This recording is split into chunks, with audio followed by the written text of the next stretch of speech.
We can return to Plan A in England and allow Plan B regulations to expire. As a result, from the start of Thursday next week, mandatory certification will end. Organisations can, of course, choose to use the NHS COVID pass voluntarily, but we will end the compulsory use of COVID status certification in England. From now on, the government is no longer asking people to work from home. And people should now speak to their employers about arrangements for returning to the office. And having looked at the data carefully, the Cabinet concluded that once regulations lapse, the government will no longer mandate the wearing of face masks anywhere. Mr. Speaker,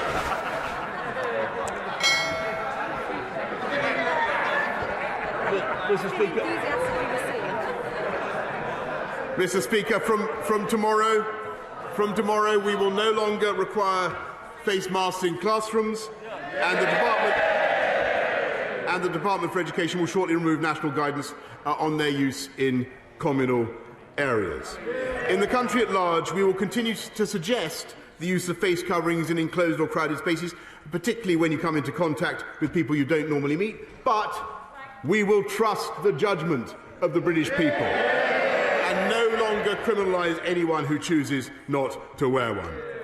The government will also ease restrictions further on visits to care homes, and my right honourable friend, the Secretary of State for Health and Social Care, will set out plans in the coming days.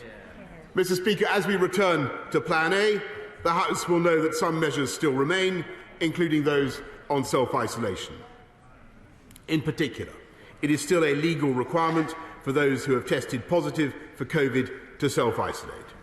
On Monday, we reduced the isolation period to 5 full days with 2 negative tests, and there will soon come a time when we can remove the legal requirement to self-isolate altogether, just as we don't place legal obligations on people to isolate if they have flu.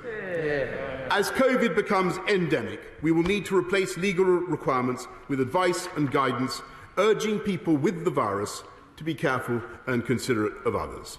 The self-isolation regulations expire on the 24th of March, at which point I very much expect not to renew them. Indeed, were the data to allow, I would like to seek a vote in this House to bring that date forwards.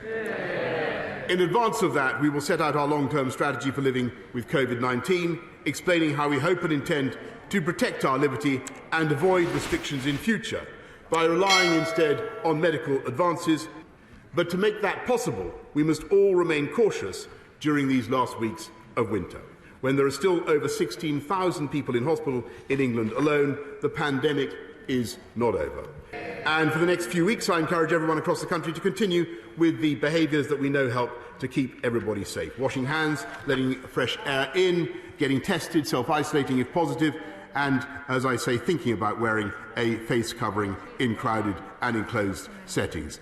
Mr. Speaker, Omicron tested us just as Alpha and Delta did before.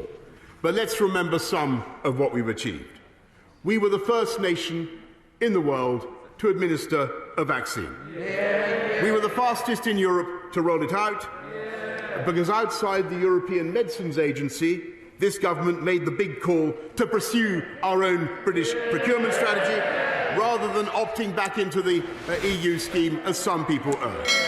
We created a world-beating testing programme, the largest in Europe, Mr. Speaker, and procured the most antivirals of any country in Europe too, because this government made the big call to invest early in lateral flow tests and in cutting-edge drugs to protect the most vulnerable. Because we made that tough decision to open up last summer when others said that we shouldn't, and to keep things open over the winter when others wanted them shut, Mr. Speaker.